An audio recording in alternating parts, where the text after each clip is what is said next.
In this video, I will provide a comprehensive buyer's guide to the R230 SL55 AMG, which was available between 2002 and 2008.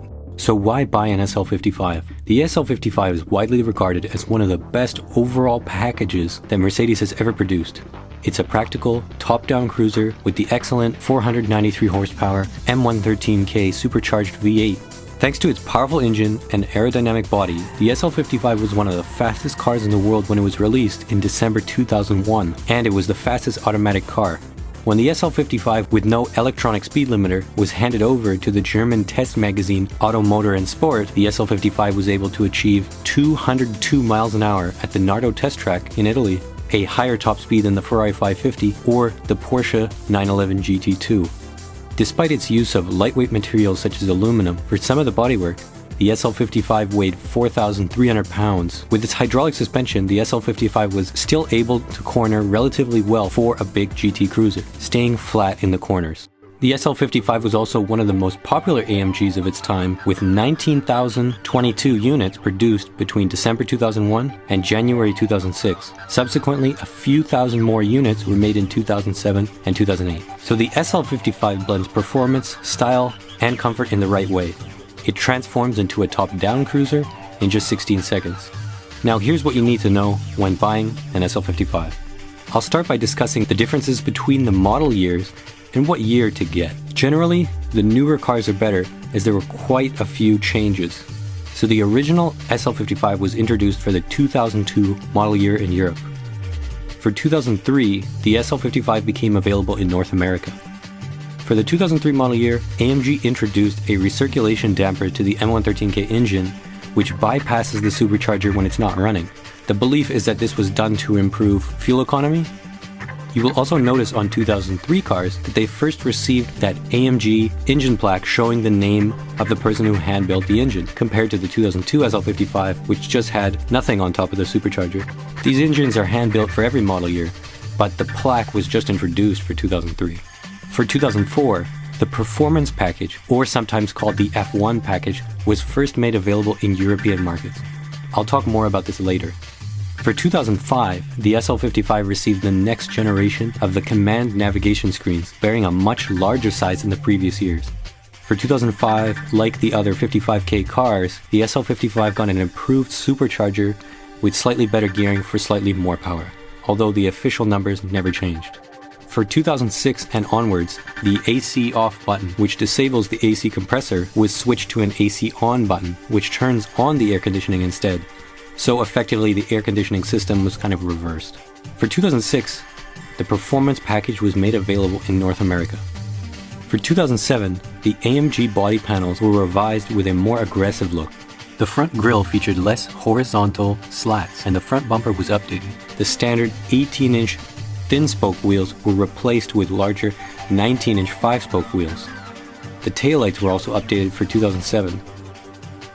For 2007 and newer, Mercedes increased the power rating for the SL55 to 510 horsepower and 530 pound-feet of torque. This was due to the installation of a larger 80mm throttle body and a revised intake compared to the 74mm throttle body in the older SL55s.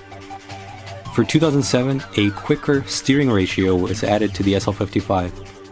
The ABC hydraulic suspension was also recalibrated, and the reliability of the ABC pump was also improved. For 2007, the brakes were also revised to 6-piston calipers in the front instead of 8-piston on the older SL55s. However, the brake rotors were upgraded to 2-piece rotors as opposed to the single piece in the older cars. For 2007, in the interior, paddle shifters replaced the little buttons behind the steering wheel in the older car. The shift lever was also updated, among other interior parts.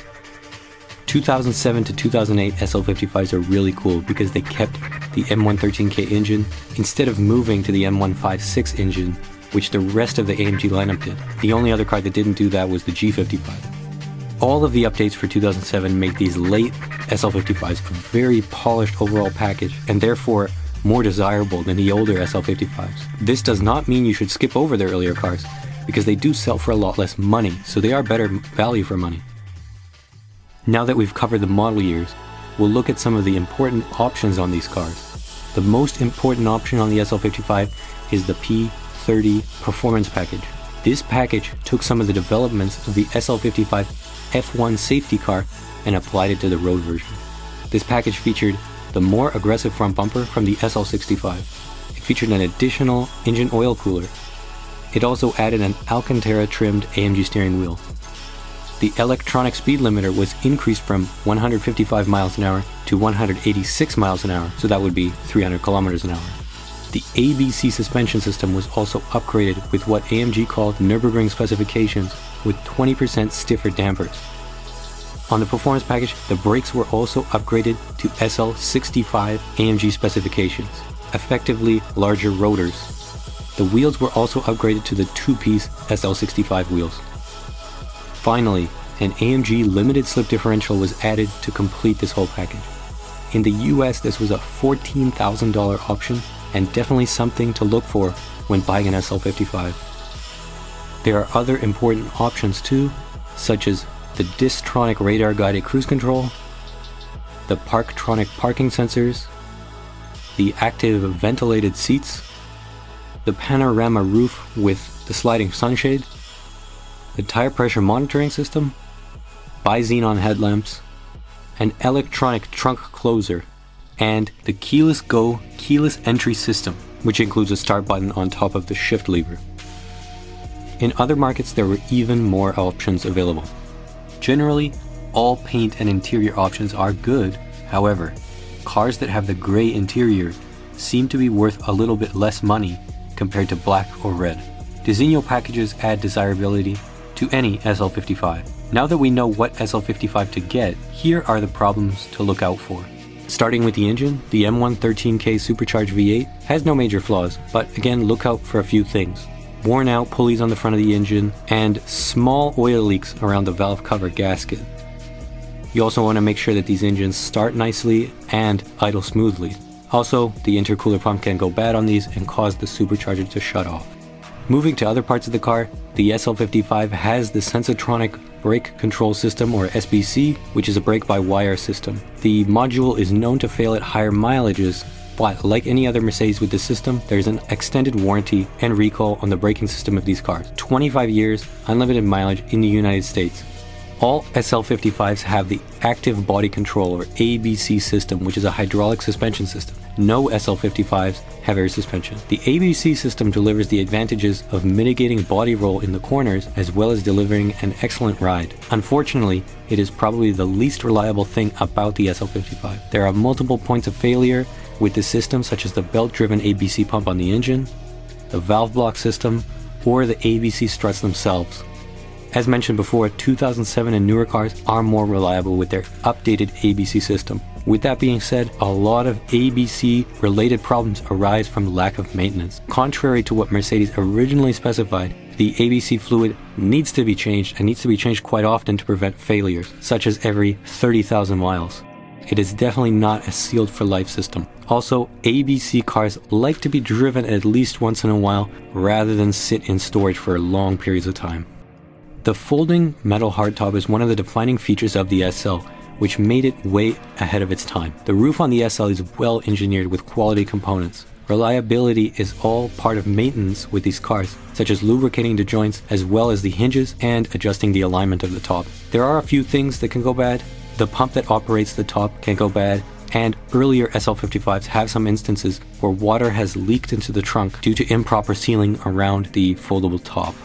And then the obvious, check the service history for complete records. You want to see things like that the ABC fluid was changed and so on, oil change, stuff like that, transmission fluid. Check the Carfax for accidents and inspect the paint for any signs of bodywork or paintwork.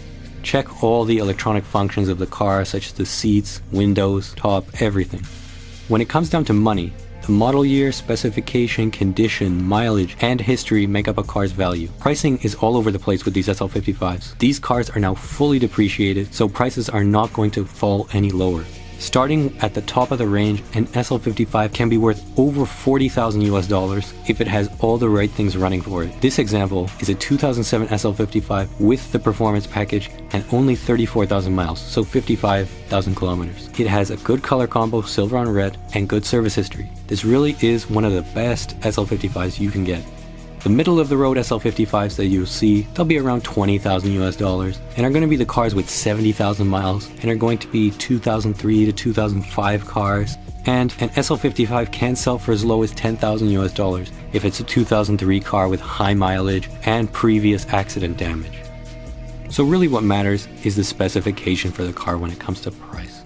Hopefully this video provided some useful information on the SL55. Anyways, thanks for watching and subscribe if you like videos like this.